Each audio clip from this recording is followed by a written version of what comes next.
did you want us to just go ahead and? You can start if you want. Okay. Like I said, honestly, it's pretty informal. It's supposed to be relaxed, so this, facilitates conversation. So Okay. that's all. All right.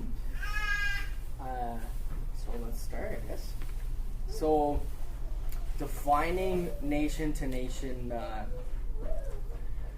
guess anybody could speak up at any time, but I guess my definition of that would be that we're First Nations people, and when Justin Trudeau says he wants a nation-to-nation relationship, he means dealing with First Nations individually. So there is, was going through the numbers earlier, 634 different First Nations across Canada.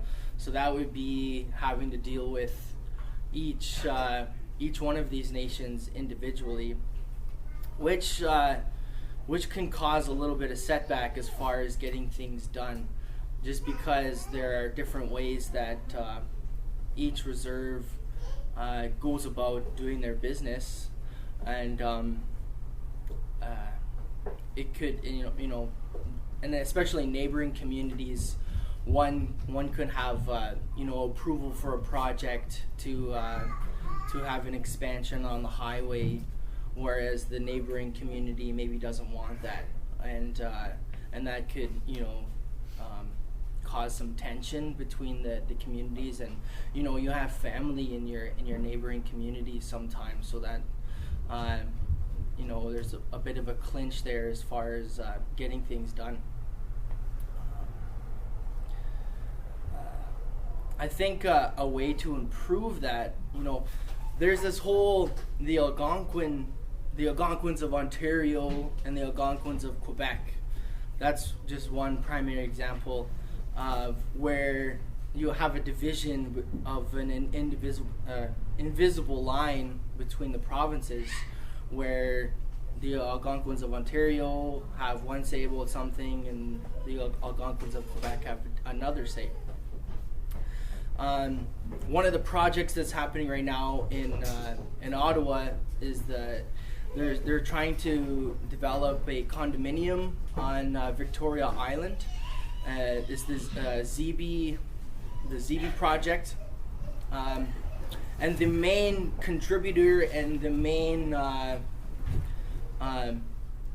people that are getting the most funding from Windmill, which is the company trying to develop this condominium, is Kitigan ZB.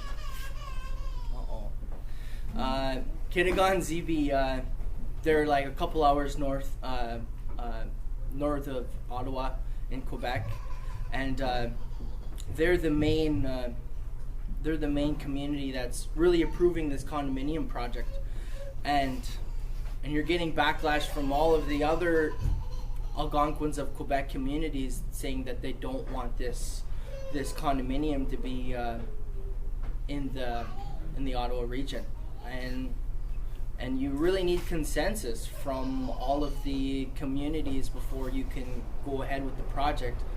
Right now, there is a lawsuit that's being done by Douglas Cardinal, who's a famous architect. He created the Museum of History, the Wabano Center for Aboriginal Health, and another museum in the States there. And the main reason he is opposed to it is because he doesn't want, that's Algonquin territory. And the vision from William Commanda for the Victoria Island was to have a sustainable healing center down on the island, and where people can converge, different nations, all four colors and backgrounds, to meet and to come together in healing. There needs to be a lot of healing done in our communities before anything can be done, as far as development and resource development. There's a lot of healing that needs to be done in our communities. So you have all these opposition, and you have these people that are, go ahead and do it. So that's just one example. I think that in order to get things done in a better way, we need to converge as nations.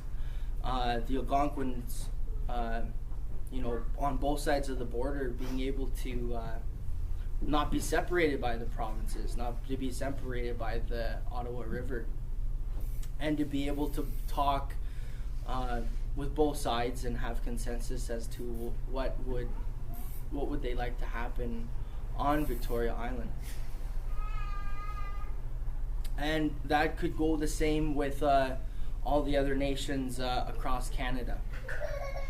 The Ojibway Nation, the Cree Nation.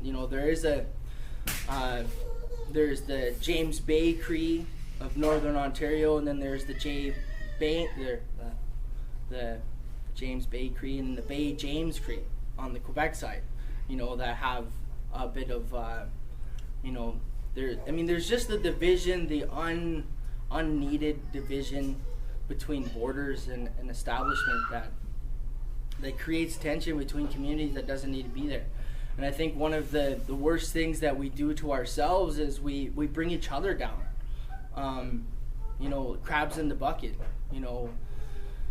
A lot of the times when one community's doing good, we gotta, why can't we be doing that good? And there's reasons for that. And, we've been through a lot throughout the last hundreds or so years that a lot of trauma has been done in Canada, and we need to be able to heal from this, and we need to be able to talk to each other and really understand each other. Has anybody watched that movie Inside Out?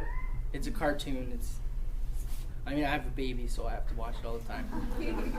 But the main theme of that movie is that you need to have sadness in order to get through certain things in your life. And the main thing in the movie is that the little girl's going through a move. She moved from Colorado to California, and she's having trouble with her emotions and trying to deal with things, and her sadness is getting taken away, and she's not being able to get that out. She's not being able to get that out.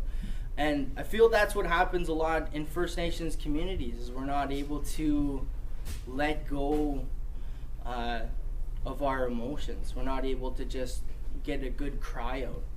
And I feel like we need a really good cry sometimes, just to and in order to understand each other. I feel like your emotions can carry a conversation more so than just reading a script and trying to tell people what you want them to hear. And so we need to have more healing environments. We need to be able to have talking circles, even with the government themselves. And when you're dealing with the government in your community, you need to be able to have these kind of conversations. Thank you, Brock. So I may not have mentioned this, but we're going to let all our speakers have something to say, and then we will open this up for discussion. So I'm just going to